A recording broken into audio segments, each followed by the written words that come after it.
Bom, voltando nesse bloco, galera da Base Nacional Comum Curricular, vamos continuar com mais uma pergunta aqui para a professora Rosângela, da disciplina de Ciências.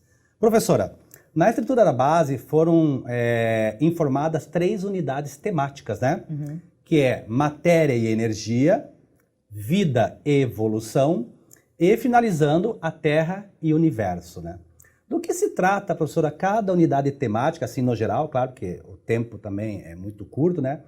Em específico nas séries iniciais, do 1º ao 5º ano, e se der também, para nosso tempo der, nos anos finais do 6º e 9º ano. Podemos começar, professora? Sim. Então, a unidade temática, né, de matéria e energia, ela contempla o estudo dos materiais e suas transformações. Então, assim, nos anos iniciais, né, as crianças elas já se envolvem com uma série de fenômenos na sua vida diária. Então, nessa fase, devem ser valorizados os elementos mais próximos dessa criança, né? Então, os parques que ela visita, a sua casa, o seu bairro, como foi feita aquela rua, a disposição, né, de um determinado elemento da natureza. Então, ela favorecer essa oportunidade de interação e compreensão desse aluno. Seria a questão da vivência, professora. Exatamente. Então, ele estar a vivência diária dele, essa relação. Ok, compreendi. Nos anos finais, então, essa relação ela é ampliada, né? E possibilita que esse jovem ele estenda ali a exploração dele dos fenômenos relacionados à natureza, então, especificamente de matéria e energia. Então, e ele vai ter essa noção, inclusive, na questão do impacto ambiental, né? A utilização das formas de energia, por exemplo, poluição, o que eu vou fazer com o meu lixo, os cuidados que eu vou ter. E assim, digamos, de maneira individual e de uma maneira coletiva também. O que eu posso fazer para melhorar o meu individual, né? E o que eu posso fazer também no coletivo para melhorar esse ambiente. Nos anos iniciais é ele ter mais a vivência, Isso. Né? Tipo assim, quero me situar nessa situação, fazer com que a criança vivencie o cotidiano dele. E nos anos finais, já assim, o que o comportamento dele pode impactar. Exatamente. Né? Na questão, como a professora falou, na qualidade ambiental, até no sistema produtivo que existe, né? Na questão de matéria e energia. Então, ele já começa a ser atuante no processo. Exatamente. Né? Que ele já tem, até relembrando o tal do contexto, né? Então, a gente tem que respeitar sempre os eixos cognitivos, né? Ou a questão cognitiva da criança, né? Porque não adianta eu falar, olha, você tem a responsabilidade, uma criança lá de 4 anos, 5 anos, né? É diferente, então ele tem que conviver, né? Para ele sentir, e já nos anos finais já seria essa parte mais de ele ser um ator, né? Exatamente. Um ator do processo. E ele entender a responsabilidade dele sobre o impacto ambiental, né? Sobre o ambiente que ele está inserido ali e tudo mais. Então, eles vão avaliar, né, vantagens e desvantagens no uso ou não de um determinado material, no uso ou não de uma determinada fonte de energia, e ele vai compreender isso, né? Porque como alguns saberes a gente já pode ir construindo desde o início. Então, muitas vezes assim, você vai ensinar a criança lá de 4 anos como jogar o lixinho dela. Né, às vezes ela vai até saber, mas ela muitas vezes não vai entender o porquê que eu estou fazendo isso. Então você vai construindo esse saber para essa criança, para quando ela chegar lá nos anos finais do ensino fundamental, a gente conseguir fazer com que ela compreenda o porquê dela tomar uma determinada atitude, o porquê dela ter uma determinada ação, o porquê que a gente tem que repensar no consumo. Ou tipo assim, né? ela produzir o mínimo possível de lixo, né? Exatamente. Né? Daí por que que nem a cultura japonesa, né? Então eles têm uma cultura que se eles produziram o próprio lixo, eles têm que dar uma destinação do seu próprio lixo, né? Não é que nem nosso costume, né? Pegou o lixo e joga na lixeira. Exatamente. Né? Aí amarra e joga lá em qualquer lugar, né? Então a gente não sabe que nós não temos essa responsabilidade, né, professora, da questão, pegando o caso do lixo, né? Então é legal já os pequenos, né? Já terem essa noção, né? De produção, descarte, né? Sim. E é claro, você não vai falar nos termos corretos, né, pessoal? Mas sim ele ter já uma noção. Se ele ficar com o lixo o dia inteiro no bolso, será que vai gostar? Né? Todo o lixo que ele produziu, guarda no teu bolso, acho que ele não vai. Então ele já vai ter uma consciência diferente, né? Nossa, que legal, professora, que legal. O que mais nós temos aí nessa matéria energia? Então, tem mais alguma coisa? Aí assim, né, a importância ali da questão da preservação da biodiversidade, né, a gestão de recursos, como a gente comentou antes, toda essa questão da consciência mesmo, né? A consciência à biodiversidade, a consciência à gestão de recursos E criar esse pensamento crítico também, porque assim, muitas vezes você mudar uma adulta é um pouco mais um pouco mais difícil, né? Mas uma criança, quando você vai construindo isso nela, ela vai ter um hábito diferente. Então, e isso cabe a nós professores também, né? Porque quando as pessoas falam, o professor ele tem que ser o exemplo, nós temos mesmo. Claro. Porque não adianta muitas vezes eu ir lá e falar para o aluno, gente, olha, vocês não podem fazer tal coisa e de repente eu tô, né, demonstrando o contrário. Então a gente tem que construir esse conhecimento e fazer com que ele tenha esse pensamento crítico mesmo de, olha, eu não vou poluir o local onde eu estou, eu não vou jogar esse lixo no local onde ele pode jogar.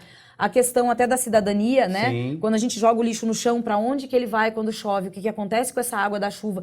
Como nessa semana que choveu disso, né, na quarta-feira. Várias cidades no Brasil estão tendo esse problema, Nossa, teve a questão do alagamento, então tudo isso. Inclusive, muitas vezes, quando ele for para uma área de engenharia, né, que vai trabalhar com questão de projetos de cidades, para ele já pensar nisso como uma forma mais ecológica, né, já fazer os planos de uma maneira pensada mais para a gestão de uma cidade. E como a professora falou, né, a questão do consumo, né, nessa questão de matéria e energia, a gente vê também a questão da energia na disciplina de física, né, o consumo de alimentos, né, que são totalmente prejudiciais, né, só que a mídia, né, a indústria alimentícia, ela é tão feroz, né, que ela fala que tudo é gostoso e tudo deve ser consumido. Exatamente. Né? Agora, o que acarreta, né, para uma criança ficar, por exemplo, tomando só refrigerante? Exatamente. Mas suco de laranja é bom, daí compram aqueles industrializados suco de laranja, se duvidar é pior. Não, muito pior, se duvidar que é pior do que um refrigerante, né?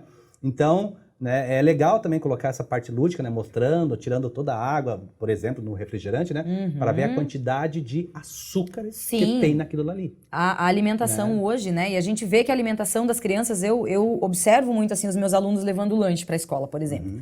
E você vê que sempre tem o refrigerante ou aquele suquinho de caixinha, ou, né, aqueles bolinhos. A tal da química aí, né? Nossa, explicar, né, a química desses produtos, né? Por que não estraga tão rápido? Nossa, os conservantes, os corantes que a gente ingere. E o que isso está mudando no nosso organismo, né? As doenças que isso, né, que isso causa. Então, isso é um ponto de extrema importância também, né?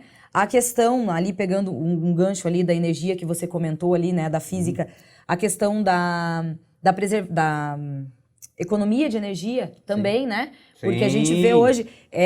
Não só energia calórica, né? A gente tá falando de energia calórica, mas podemos falar de várias energias, que tem energia elétrica, solar, né? E a que custo a gente tem esse tipo de energia, poluição, destruição de hábitats de animais, né? Alagamento de regiões para construir uma hidrelétrica.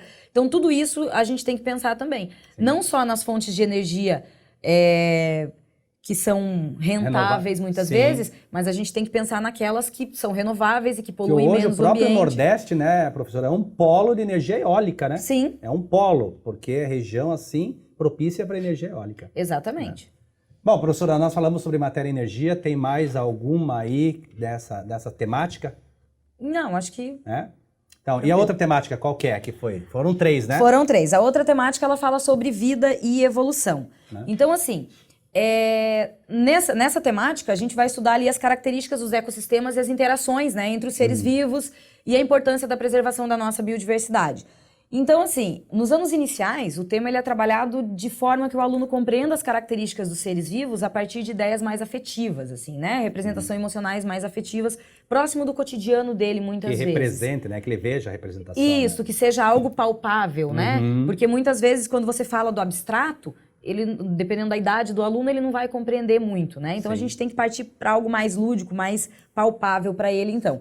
E o aprendizado dele, ele é organizado com base nas observações do seu dia a dia, né? Dos seres vivos, o elo entre eles e o meio ambiente. Então, o que um determinado animalzinho come, por que é importante a gente manter esse alimento desse animal na natureza, né? Por que a gente não pode sair por aí simplesmente catando os bichinhos na natureza, levando para casa e explicando as diferenças daqueles animais que a gente tem em casa, que são animais domésticos, e daqueles que estão lá na natureza, né? O que pode ser feito em relação a isso. Você vê, a professora comentando agora, me surgiu aqui, alguns parques, eles proíbem visitante de entrar com qualquer tipo de comida, né?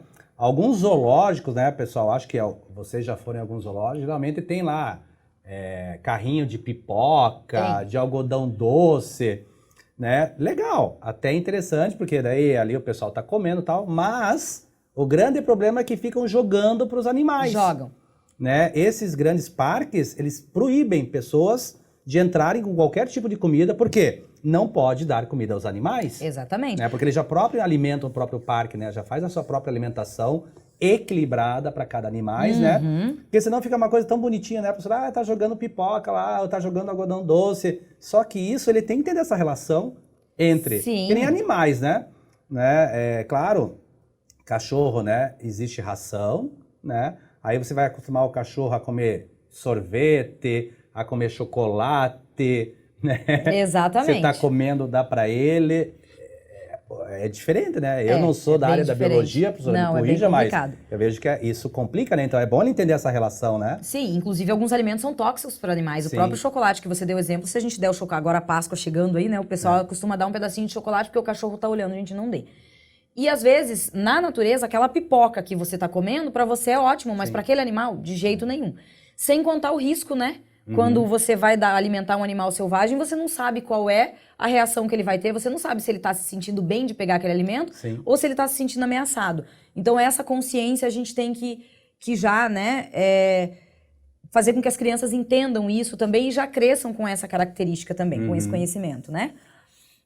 Nos anos finais, então, a gente vai tentar fazer com que o aluno compreenda o ser humano como um elo da cadeia alimentar e não em separado dela, né? Ele tem que compreender que as nossas atitudes, elas geram, digamos assim, consequências na natureza. Como seria assim separado, professora? Só pra gente compreender melhor. Porque muita gente, assim, entende o ser humano como algo separado da biodiversidade, separado do ecossistema, separado da natureza. Entendi. Então, tem o ser humano no topo. Eu não influencio em nada, quer dizer assim. E todos os outros seres vivos estão aqui para me servir e eu posso fazer o que eu quiser.